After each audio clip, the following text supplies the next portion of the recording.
السلام عليكم ورحمة الله تعالى وبركاته. أهلا بكم مشاهدينا الكرام.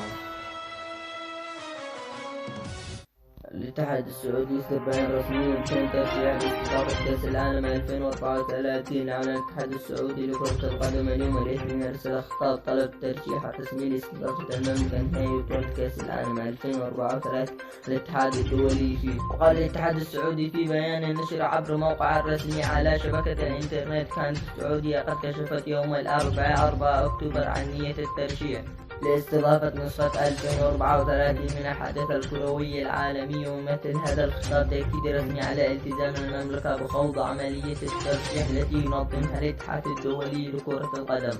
تلزم المملكة في ترشحها لاستضافة بطولة كأس العالم 2034 تنظم نسخة استثنائية من البطولة تعكس حرص المملكة على الاستثمار في تطور كرة القدم، وتقدم في ذات الوقت رجال كروية تحمل الشرف للاعبين والمسؤولين والجماهير. هذه المناسبة قرأ اسم الاستضافة الاتحاد السعودي لكرة القدم عضو مجلس الاتحاد الدولي لكرة القدم فيفا ياسر بن حسن المسحلي. كشفنا خلال الأسبوع الماضي عن طموح المملكة باستضافة نسخة عام 2034 من بطولة كأس العالم، ويمثل هذا الخطاب الخطوة التالية في جهودنا نحو تحويل حلم استضافة البطولة عن المملكة العربية السعودية تجربة واسعة وسجل حافل بالنجاح على صعيد استضافة الفعاليات الرياضية الكبيرة، وتشمل قامة الفعالية الرياضية التي تستضيفها المملكة مثل الرياضية بارسل تود مجموعة واسعة من أبرز الرياضات من الجنس في العديد من الألعاب المختلفة، ومنها كرة القدم، الرياضة المحركة، التنس، الفروسية، الرياضة الإلكترونية والجولف وغيرها من الألعاب الرياضية العالمية.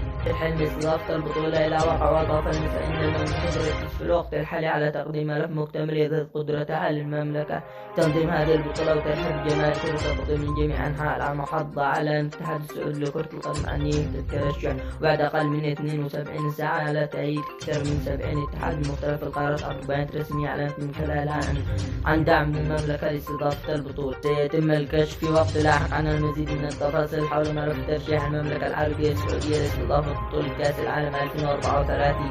بذكر أن المنتخب السعودي تأهل 6 مرات إلى نهائي بطولة كأس العالم لكرة القدم منذ عام 1994، آخرها في عام 2022 عندما حقق الصقور الأخضر فوز تاريخي على نظير الأرجنتين بتواجه في نهائي المطاف لقب مونديال قطر 2022. لا تنسوا الاشتراك في القناة وفعلوا زر الجرس ليصلكم كل جديد، وإلى اللقاء.